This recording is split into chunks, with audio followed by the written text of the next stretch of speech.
This is a movie that will send chills down the spines of all married men and women. A well-dressed middle-class elite occupies another man's wife in the laundry room, while a housewife no longer centers her life around her husband and children, but instead sees her lover as a safe harbor. The husband is immersed in online pornography all day long and has long since lost any feelings for his wife. Through 2 absurd elopements, a self-castration of a pedophile, and countless afternoons of infidelity by the pool, the director unveils the ultimate truth about marriage. Growing old together is nothing more than 2 children refusing to mature, awkwardly playing a role-playing game within the confines of reality. Kate Winslet earned a Golden Globe nomination for this film and publicly stated that it was one of the most challenging roles she had ever played. She also mentioned that it was the first time she portrayed a character she neither understood nor respected. For the sake of authenticity, she was severely bruised during the filming of the love scenes. If you are a parent, if your partner has shown signs of infidelity, or if you yourself are experiencing inner turmoil, you must watch this film carefully. It may just save your life. Before getting married, Sarah, a literature graduate, thought her future would be as vast as the stars and the sea. But after marriage, she found herself reduced to a housewife. Her days were filled with housework and gossiping with other mothers while taking care of the children. She disliked these meaningless conversations and could never truly fit into this circle. Until one day, a handsome man appeared before her eyes, instantly bringing new excitement to her dull life. All the mothers wanted to approach and get to know him but lacked the courage, so they made a bet. Whoever could get his phone number would win $5.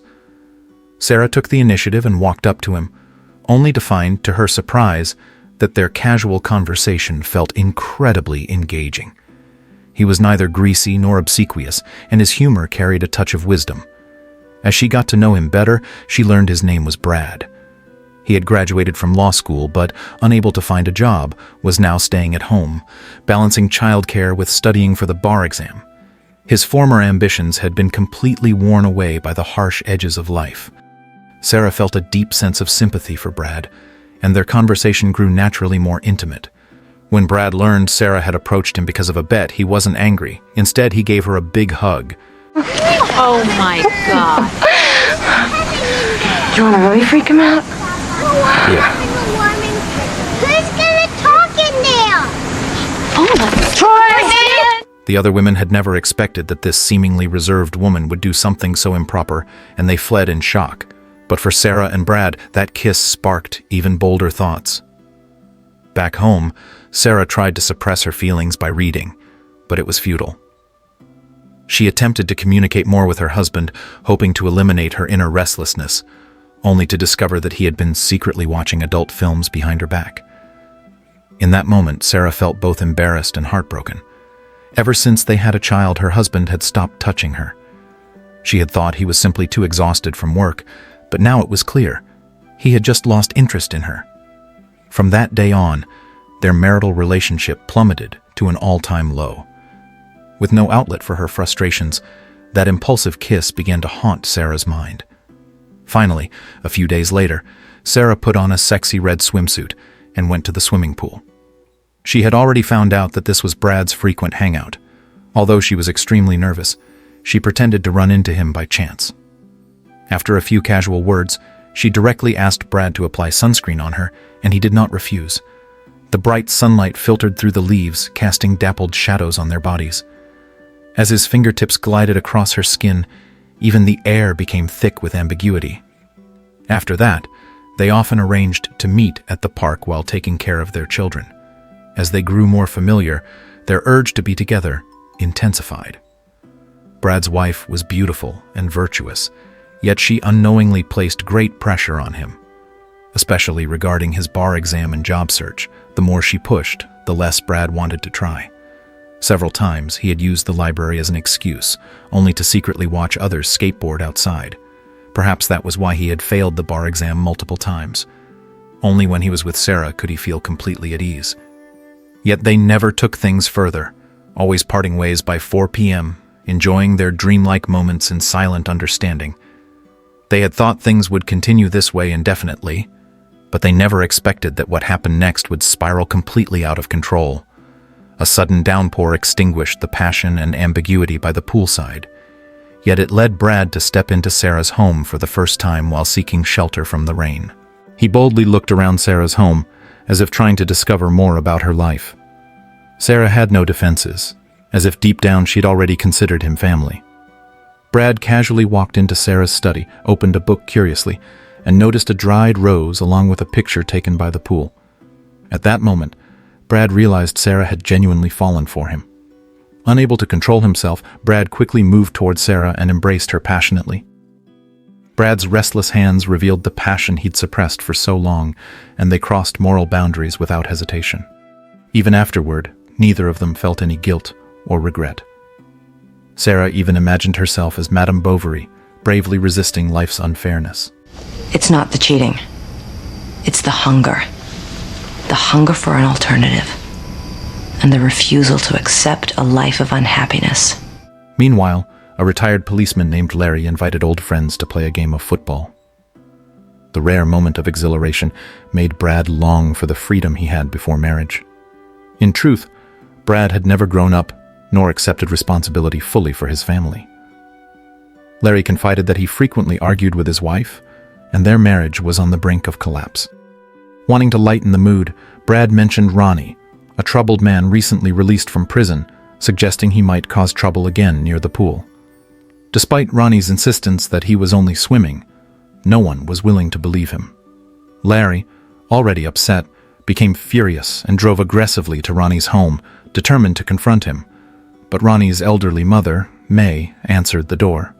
Yet Larry's anger did not subside. He ranted about Ronnie in front of May.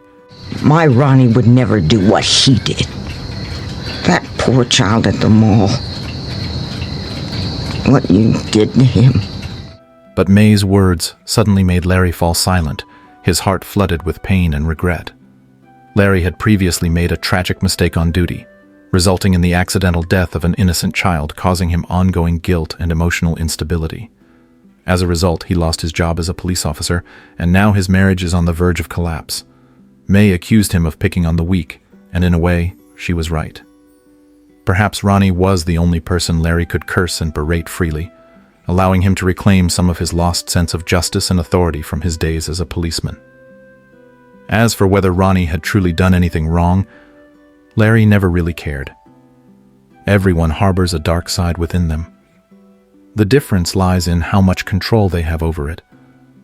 Most people restrain themselves through morals and laws, but some, when faced with hardship, allow their darkness to grow unchecked. May had always believed her son was innocent. She constantly worried about how he would survive once she was gone, who would cook for him, clean the house, or take care of him. Desperate to find someone to look after him, May began arranging blind dates for Ronnie. But no ordinary woman was willing to be with a man with his past, so she introduced him to Sheila, a woman with intermittent schizophrenia. Sheila did not care about Ronnie's history or appearance. All she wanted was a stable home.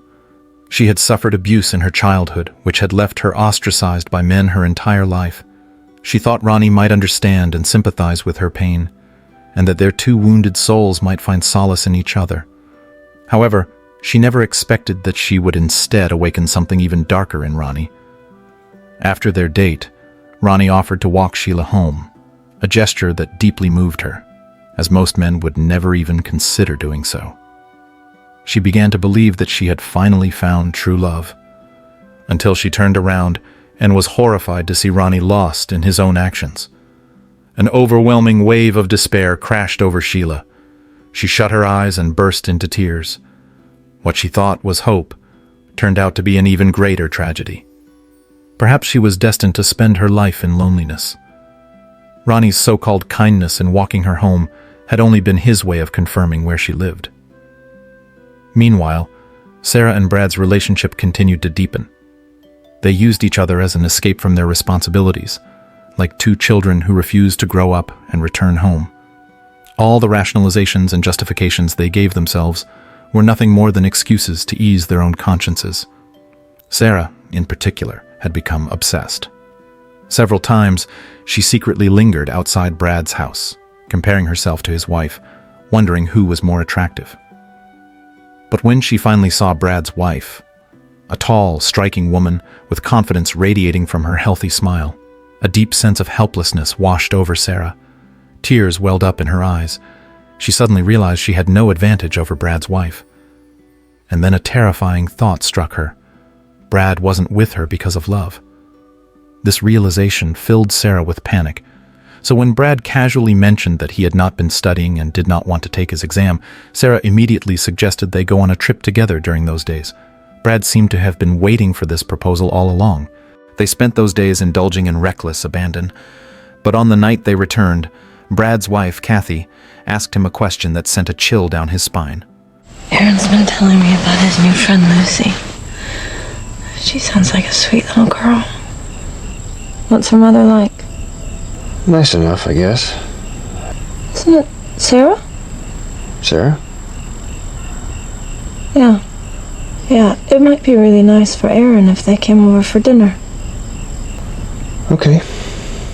Brad had no way to refuse, so he reluctantly invited Sarah to dinner at his home. Sarah, eager for a closer look at his wife, accepted the invitation. Sarah and Brad pretended not to know each other well, but Kathy noticed every subtle expression and gesture between them. The pain of betrayal clung like thorns, making every breath a reminder of agony. For the betrayed, the struggle was suffocating, often leading to self-doubt. Even if they chose to endure and forgive, the purity they once placed in love would forever be lost.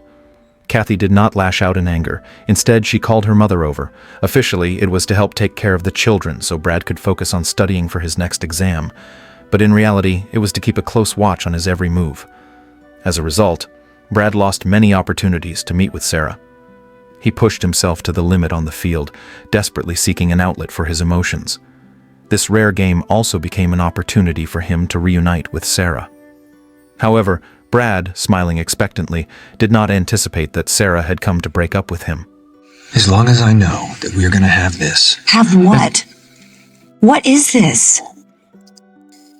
Look, if that dinner at your house was any indication, you seem pretty happy with your wife. You know, you have a perfect life. Okay, And stop. I don't want to be the... Stop. Run away with me. At first, her resolve was firm, but when Brad suddenly suggested, "Let's run away together," her determination crumbled instantly. It was as if all her tears had been waiting for this moment. As if only by hearing these words could she truly believe that Brad loved her.